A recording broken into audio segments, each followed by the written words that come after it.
नमस्कार। बाजार अगले हफ्ते में स्वागत है आप सभी का। मैं हूं स्वाति रायना। बताएंगे बाजार में आज का पूरा एक्शन, साथ ही सोमवार के लिए क्या रखे खास स्ट्रैटेजी। आप भी पूछे सवाल, व्हाट्सएप करें 9582226666 पर, और साथ ही आप फेसबुक पर @जी बिजनेस ऑनलाइन और ट्विटर पर @जी बिजनेस अपने सवाल भेज सकते हैं #बाजार आज और कल लिखकर। और सोमवार के लिए आपकी तैयार कराने के लिए जी बिजनेस के मैनेजिंग एडिटर अनिल सिंघवी से जानेंगे खास स्ट्रैटेजी। और एक और खास मेहमान है, परिचय करा दे ट्रेड स्विफ्ट ब्रोकिंग के संदीप जैन। संदीप जी का स्वागत करते हैं आज के शो में। बातचीत का सिलसिला करेंगे शुरू, लेकिन उससे पहले आज के बाजार पर एक नजर डाल लेते हैं। कारोबारी हफ्ते के आखिरी दिन बाजार में दिखा उतार चढ़ाव और अंत में निफ्टी 64 अंक चढ़कर 18,117 के लेवल पर बंद हुआ, तो सेंसेक्स 114 अंक बढ़कर करीब 61,000 के स्तर पर बंद होने में कामयाब रहा। हालांकि बैंक निफ्टी 40 अंक फिसल कर आज बंद हुआ।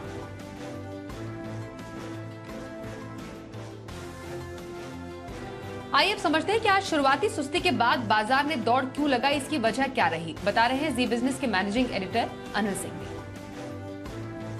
हफ्ते के आखिरी दिन भारतीय बाजारों में दिखा मिला जुला कारोबार, लेकिन क्लोजिंग होते होते बाजार अच्छी मजबूती के साथ बंद हुए, विशेषकर निफ्टी पर। आज निफ्टी और बैंक निफ्टी अलग अलग दिशाओं में नजर आए। निफ्टी जहां दिन भर सीमित दायरे में ट्रेड करने के बाद बंद होते होते एक बार फिर से 18,100 के ऊपर बंद हुआ। और इस हफ्ते दो खास बातें हुई। एक, 2 दिन इस हफ्ते, आज और एक दिन और पहले 18,100 के ऊपर हम निफ्टी पर बंद हुए, और लगातार 5 के 5 ट्रेडिंग सेशन इस हफ्ते हम 18,000 के ऊपर बंद हुए, यानी कि मजबूती क्लोजिंग के लिहाज से निफ्टी में बरकरार है। अब आइए बैंक निफ्टी। 30-40 पॉइंट के नुकसान के साथ बैंक निफ्टी बंद हुआ आज 41,300 से थोड़ा सा नीचे। कम मजबूत था, लेकिन उसके बावजूद इस पूरे हफ्ते बैंक निफ्टी 41,000 के ऊपर ही बंद हुआ। 41,300 के ऊपर बंद नहीं हो पाया, लेकिन बंद 41,000 के नीचे भी नहीं हुआ। अब आज का सेशन कैसे रहा देखिए। अमेरिकी बाजारों से मिले जुले हल्की कमजोरी के संकेत थे, थोड़ी बहुत एफआईज की तरफ से बिकवाली भी होती हुई दिखी। तो इन दोनों संकेतों के चलते हमारी सुस्त शुरुआत होनी थी, थोड़ी नीचे होनी थी। खुले एकदम सुस्त खुलने के बाद बाजार में जोश आया। और जोश कहां से आया? रुपए की दमदार मजबूती से। आज करेंसी मार्केट में अच्छा एक्शन दिखा, 40 पैसा रुपया मजबूत हो गया, और उससे बाजारों में जोश बनता दिखा और धीमे धीमे बाजार बढ़ने लगे। शुरुआती घंटे भर में अच्छी मजबूती हो गई। 41,500 के नजदीक बैंक निफ्टी पहुंच गया। निफ्टी भी आपका 18,150 के आसपास पहुंचने की कोशिश करता हुआ दिखा, लेकिन वहां से फिर प्रॉफिट बुकिंग आना शुरू हुई और बड़ी तेजी से आई। तो थोड़ा सरप्राइज हो कि अरे सब कुछ तो ठीक है, एशिया मजबूत है, डाउ फ्यूचर्स भी सुस्त है, उसके बावजूद गिरे क्यों? लेकिन कोई बात नहीं, मिड सेशन से भारतीय बाजारों ने फिर से जोश पकड़ा। आखिरी 1 घंटे में रुपए की मजबूती, डाउ फ्यूचर्स की रिकवरी जो कि 150 पॉइंट ऊपर थे, फिर हमारे हल्के बाजार पुट कॉल रेशियो पर थोड़े कम हो गए। इन सबको देखते हुए बाजारों ने फिर से रफ्तार पकड़ी। 18,000 के आसपास निफ्टी ने सपोर्ट लिया, 41,000 के आसपास बैंक निफ्टी ने सपोर्ट लिया और वहां से चल पड़े। तो खास बात ये थी, बाजार एकदम लेवल को परफेक्ट, जो अच्छे लेवल से उन्हें रेस्पेक्ट कर रहा है। जो सपोर्ट आपका है 18,000 निफ्टी पर, 41,000 बैंक निफ्टी पर, वहां रुके। रुकावट की जगह है आपकी 18,150 के आसपास निफ्टी में, और बैंक निफ्टी में 41,500 के आसपास, वहां पर रुके भी। इन सबके बीच में स्टॉक स्पेसिफिक एक्शन भरपूर रहा। तो ये हफ्ता बड़ी इवेंट थी, फेड की मीटिंग की, वो निकल गई, और उसके बावजूद जिन लेवल्स पर हम बंद हुए हैं, ये बाजार का अंडरटोन, जो बाजार का करंट है, जो मूड माहौल है, वो मजबूती का साफ दिखा रहा है। आइए संस्थागत निवेशकों की तरफ से क्या आंकड़े आ रहे हैं, जरा उस पर भी एक नजर डाल लेते हैं। एफआईआईज यानी विदेशी संस्थागत निवेशकों ने कैश मार्केट में करीब 1,436 करोड़ रुपए की खरीदारी की है, तो वहीं डीआईआईज यानी घरेलू संस्थागत निवेशकों ने करीब 549 करोड़ रुपए की बिकवाली की है। चलिए अब संदीप जैन का रुख कर लेते हैं। संदीप जी, कैसा लगा आपको हफ्ते के आखिरी दिन कारोबार और आगे आने वाले दिनों के लिए क्या राय है आपकी बाजार पर? नहीं देखिए, एक चीज तो बहुत अच्छी हुई कि क्लोजिंग बहुत बढ़िया हुई। कल भी बहुत सुस्त था मार्केट, लास्ट में नेगेटिव रहा, फिर आज भी सुस्त काफी था, मगर ओवरऑल ठीक रहा मार्केट। सो जैसा कि अनिल जी ने कह रहा था कि पूरी सुस्ती के बाद एक बढ़िया क्लोजिंग हुई, तो अब इनर स्ट्रेंथ दिख रही है मार्केट में। और मैं एक और बात कहूंगा, ग्लोबल क्यूज अच्छे थे, oil and gas stocks, PSU bank जिसमें एसबीआई की अगुवाई थी, गजब कर रहे हैं। और इवन सारे छोटे पीएसयू बैंक्स भी बहुत बढ़िया कर रहे हैं, और पीएसयू स्टॉक्स भी पर से बहुत बढ़िया कर रहे हैं। रिलायंस बहुत बढ़िया कर रहा था आज, अल्ट्राटेक सीमेंट स्टॉक्स बढ़िया लग रहे थे आज, बहुत सारे सीमेंट स्टॉक्स ने बहुत बढ़िया मूव दिया। एफआईआईज के अभी जो आपने डेटा बताया, पॉजिटिव बाइंग है, और पिछले कुछ दिनों से काफी पॉजिटिव डेटा आया उनकी तरफ से, उससे भी बहुत बड़ा एक पॉजिटिव साइन मिलता है मार्केट को। और फेड का जो इवेंट था, जो बहुत बड़ी तलवार थी, उसके पहले जो ट्रेडर्स होते हैं उनको डर लगा हुआ रहता, वो भी अब ठंडा हो गया। हालांकि उस दिन बहुत नेगेटिविटी लग रही थी, बट फिर भी मार्केट में इतनी रेजिलियंस है इंडियन मार्केट्स में, और आज तो करेंसी भी मजबूत था, तो उससे भी एक अच्छा कॉन्फिडेंस आया। सो ओवरऑल मुझे ऐसा लगता है कि मार्केट्स में बाइंग का माहौल बना हुआ है। 17,900 950 एक बढ़िया लेवल है जहां पे आपको बाय ऑन डिप्स की रणनीति अपनानी चाहिए। और सेक्टर्स में रिलायंस और पीएसयूज और ऑयल एंड गैस में जैसे कि ओएनजीसी है या गेल और ये सारे अच्छा कर रहे हैं, तो बाइंग करनी चाहिए। और मिड कैप्स और स्मॉल कैप्स भी अब बढ़िया लगने लगे। आज मिड कैप्स और स्मॉल कैप्स भी अच्छा माहौल बना हुआ था, कुछ स्टॉक्स बहुत बढ़िया मूव दिए। बाकी रिजल्ट स्पेसिफिक एक्शन तो मार्केट में है ही। ओके, तो बाजार पर राय रही संदीप जी आपकी, कुछ स्टॉक्स पर भी चर्चा कर लेते हैं। पोजिशनल व्यू किसी को रखना हो, हफ्ता 10 दिन का नजरिया, तो कौन से स्टॉक पर आपकी खरीदारी की रेकमेंडेशन रहेगी आज, और लॉन्ग टर्म के लिए कौन सा स्टॉक? पोजिशनल पिक के तौर पे एक मैं बेहतरीन कंपनी लाया हूं, जो कि मैंने जेम्स में भी दिया है, वहां पे भी बहुत बढ़िया परफॉर्म किया और रिजल्ट्स अब बहुत बढ़िया आ रहे हैं। और एनपीएस लिमिटेड, इस स्टॉक को पोजिशनली लेना चाहिए, टेक्निकली बहुत स्ट्रांग लग रहा है, फंडामेंटल्स बहुत बढ़िया। 735 के लेवल पे खरीदिए, 735 पे क्लोजिंग हुई थी, 790 और 830 का दूसरा टारगेट, और 710 का स्टॉप लॉस। ओके, तो पोजिशनल व्यू के लिए एमपीएस लिमिटेड में खरीदारी की सलाह। और लंबी अवधि में किसी को अपने पोर्टफोलियो में कोई स्टॉक शामिल करना हो तो कौन से स्टॉक में खरीदारी की राय रहेगी? बिल्कुल, देखिए गुड ईयर इंडिया लिमिटेड, और ये स्टॉक मुझे बहुत बढ़िया लगता है। एक अमेरिकन एमएनसी है, वर्ल्ड की लार्जेस्ट टायर कंपनीज में से है, और अगर उनकी जो ग्लोबल पेरेंट को देखें तो 72,000 से ज्यादा लोगों को वो लोग ने एम्प्लॉय कर रखा है, 23 कंट्रीज में वो लोग अवेलेबल है। और इंडिया में भी ये कंपनी बढ़िया कर रही है, बट बहुत बड़ी नहीं है। और टायर दूसरी कंपनियों के मुकाबले अगर आप मार्केट कैप देखिए, अगर एमआरएफ का, तो 38-40 हजार करोड़ है, उसके सामने ये 2-2.5 हजार करोड़ में अवेलेबल है। एक वर्ल्ड क्लास कंपनी, मतलब ग्लोबल पेरेंट वाली कंपनी। और कंपनी की कुछ ऐसी चीजें हैं, खास बात बता दूं, जो फर्स्ट मूव में जो सैटेलाइट गया था, उसमें जो टायर्स लगे हुए थे वो इस कंपनी के लगे हुए थे। तो ये हमेशा इनके वेबसाइट पे भी ये लोग पोस्ट करते हैं इस चीज को। और सबसे बढ़िया बात ये है कि कंपनी का इंडियन मार्केट्स में भी बहुत बढ़िया बिजनेस है, और रेवेन्यू मिक्स टायर से अच्छा खासा आता है, ट्यूब से भी आता है, और ओवरऑल एस्कॉर्ट्स, महिंद्रा और फार्म टायर्स में अच्छा काम करती है कंपनी। तो महिंद्रा को और एस्कॉर्ट्स ट्रैक्टर्स बनाने वाली कंपनियों को बढ़िया सप्लाई करते हैं। और अब देखिए ऑटो इंसुलरीज बढ़िया कर ही रहे हैं, और ऑटो इंसुलरी स्टॉक्स पे मैं काफी बुलिश काफी दिनों से हूं।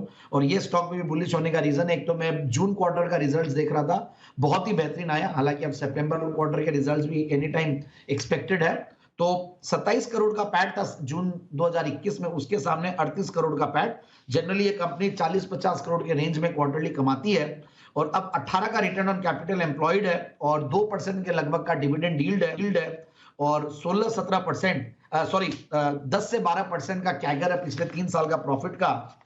और शेयर होल्डिंग पैटर्न भी देखिए आप, 75%, जनरली एमएनसीज होते तो 75% के लगभग इनका शेयर होल्डिंग रहता ही है, 74% है। गोल्डमैन सैक्स और कुछ एफआईआईज पहले भी होल्ड करते थे, और डीआईआईज में भी अच्छे खासे इन्वेस्टर्स, मतलब बड़े बड़े नाम शुमार है। तो मुझे लगता है कि ये स्टॉक में इन लेवल्स पे अगर हम लेते हैं, और सबसे बढ़िया बात हो रहा है 1205 रुपए का लेवल ऊपर दिखाया हुआ, उसके सामने 1035 1032 पे ये स्टॉक क्लोज हुआ, तो डाउनसाइड रिस्क भी कम है।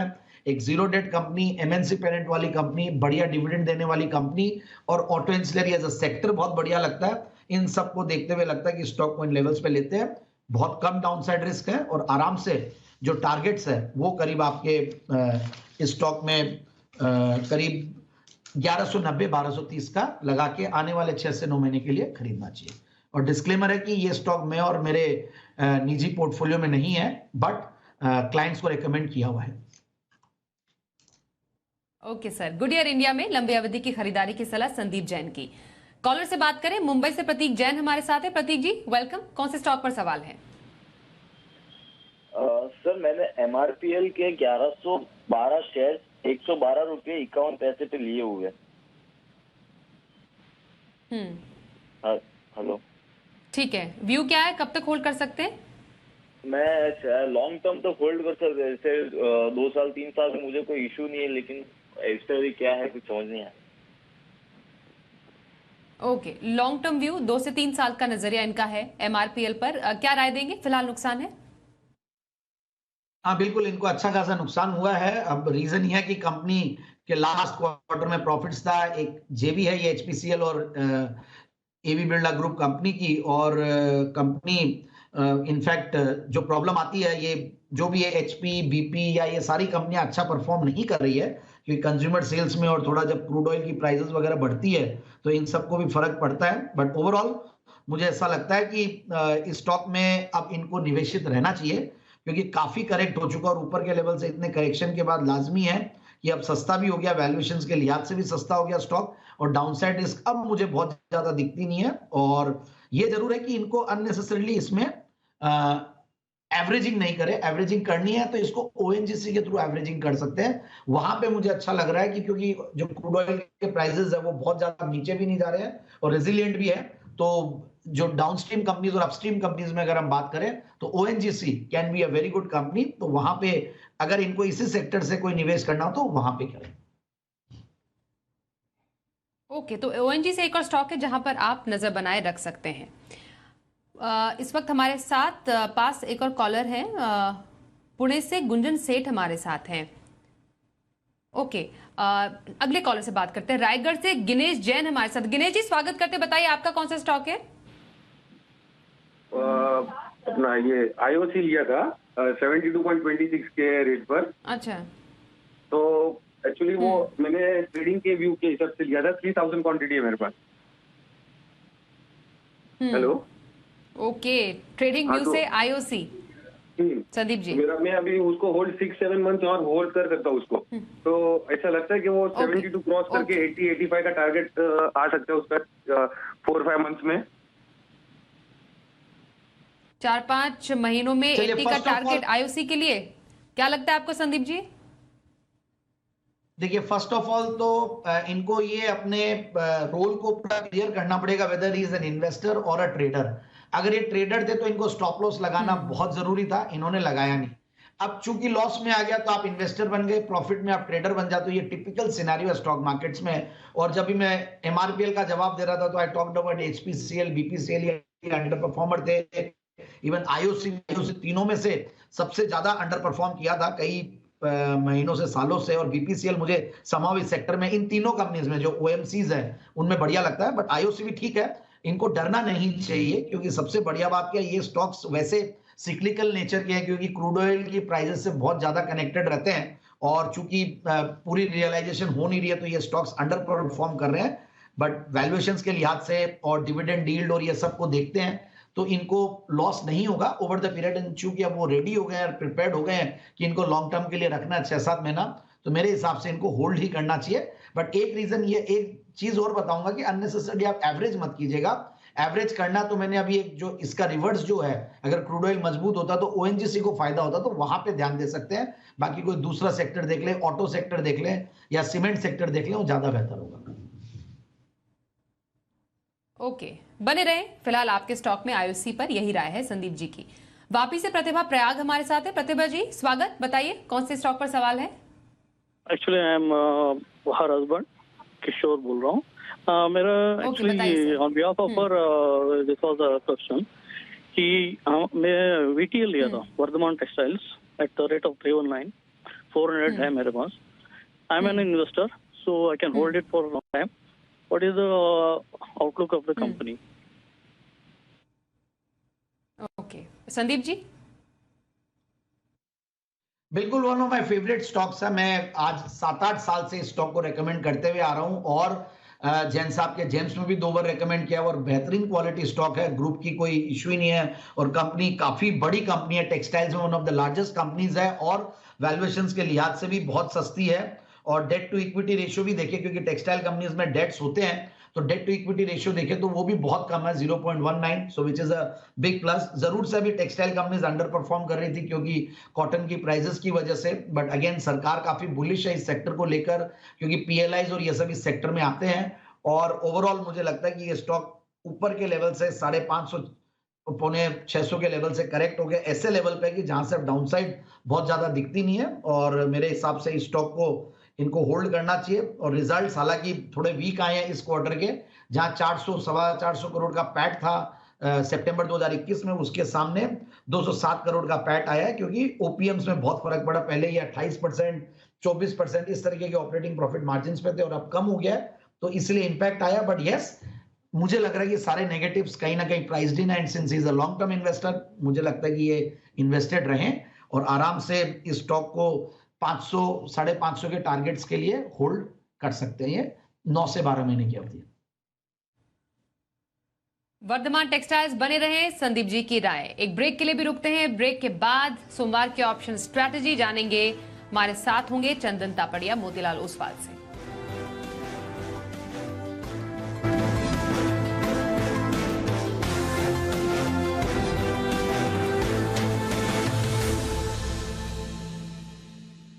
दादा, दादी, ऋषभ भैया, D2H कनेक्शन पहुंचे डायरेक्ट टू हार्ट, लाए इंडिया के हर परिवार को एक साथ। Channels, apps, HD best plans. D2H direct to heart. 51 बेशकीमती जड़ी बूटियों से युक्त कश्मीरी केसर युक्त पतंजलि स्पेशल च्यवनप्राश खाइए, रोगों से लड़ने की पूरी ताकत पाइए।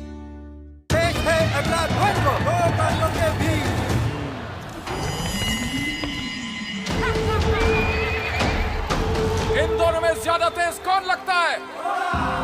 फिर सारे पैसे हाथी पर क्यों लगाएं?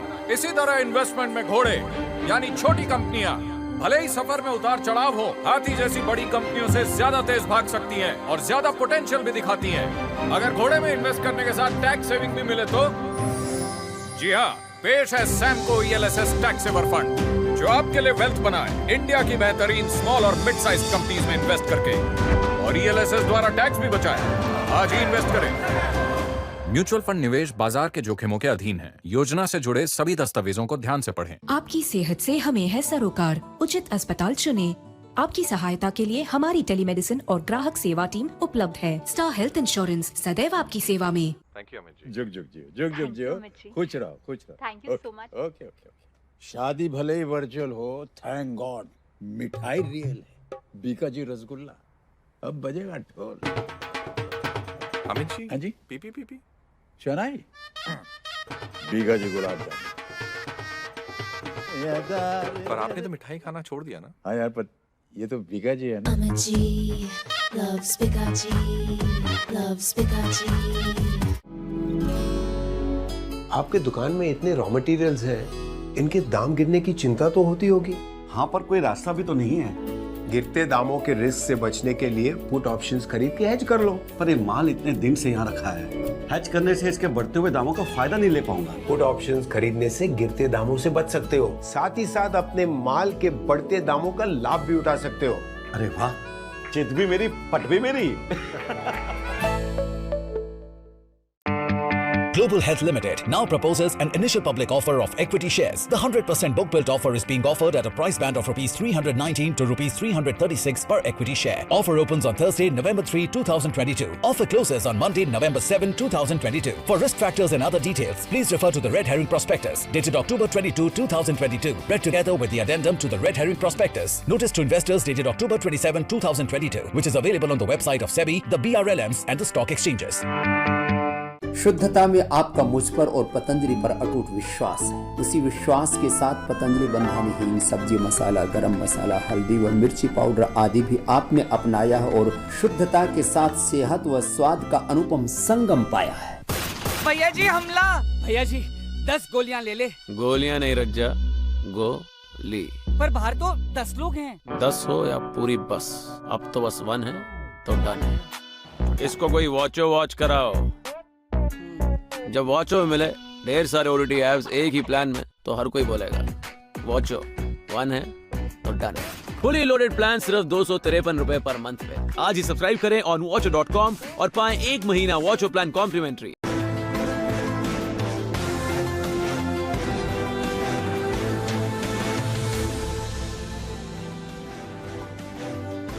सोमवार के बाजार पर क्या रहे खास स्ट्रैटेजी और बाजार के लिए अहम संकेत, समझते हैं अनिल जी से। तो अगले हफ्ते जब सोमवार को हम बाजारों में फिर से ट्रेड करने के लिए लौटेंगे तो एक तो अगला हफ्ता छोटा है क्योंकि मंगलवार की गुरु नानक जयंती के उपलक्ष्य में छुट्टी है, तो बाजार 4 ही दिन है। सोमवार को जब हम लौटेंगे तो सबसे पहले डाउ फ्यूचर्स जो 150 पॉइंट ऊपर थे हमारे बाजार के बंद होने के वक्त, तो लग रहा है कि आज अमेरिका में थोड़ा सेशन बेहतर होना चाहिए। 2 दिनों का कंसोलिडेशन हो चुका है, वापस रफ्तार पकड़ सकते हैं, फेड की मीटिंग वगैरह निकल गई है, तो पहला संकेत वहां से। दूसरा, हमारी करेंसी मजबूत हुई है आज अच्छी खासी, तो डॉलर इंडेक्स थोड़ा कमजोर होता है क्या दुनिया भर में बाकी करेंसीज के सामने, ये देखना इंटरेस्टिंग होगा। आज के सेशन में लग ऐसा रहा है कि फिर से एफआईज की तरफ से हल्की फुल्की खरीदारी के आंकड़े आने चाहिए, और वो अगर आते हैं तो वो भी बाजार में जोश भरेंगे। अब आइए लेवल्स बता दूं। सोमवार के लिए 17,950 18,025 ये 75 पॉइंट की रेंज रहेगी आपके लिए मजबूत सपोर्ट।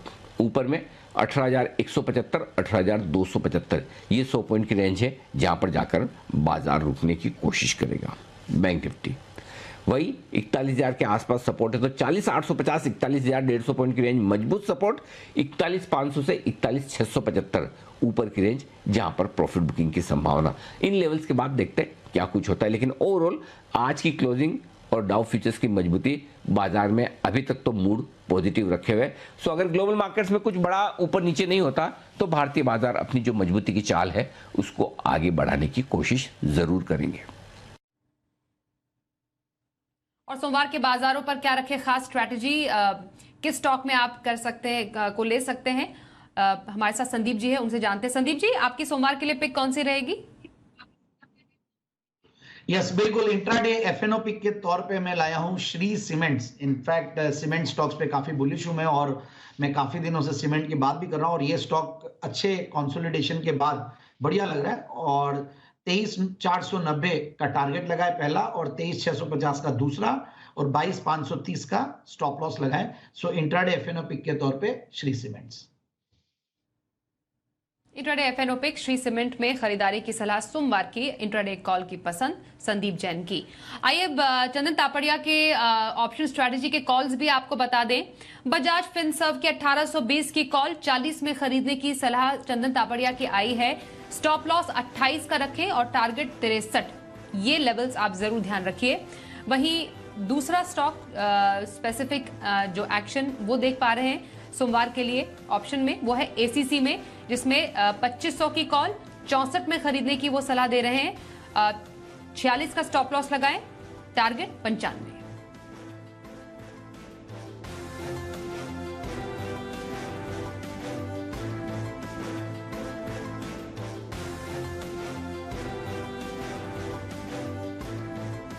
संदीप जी बहुत धन्यवाद करते हैं हमारे साथ शो में शामिल होने के लिए। बाजार अगले हफ्ते में बस इतना ही।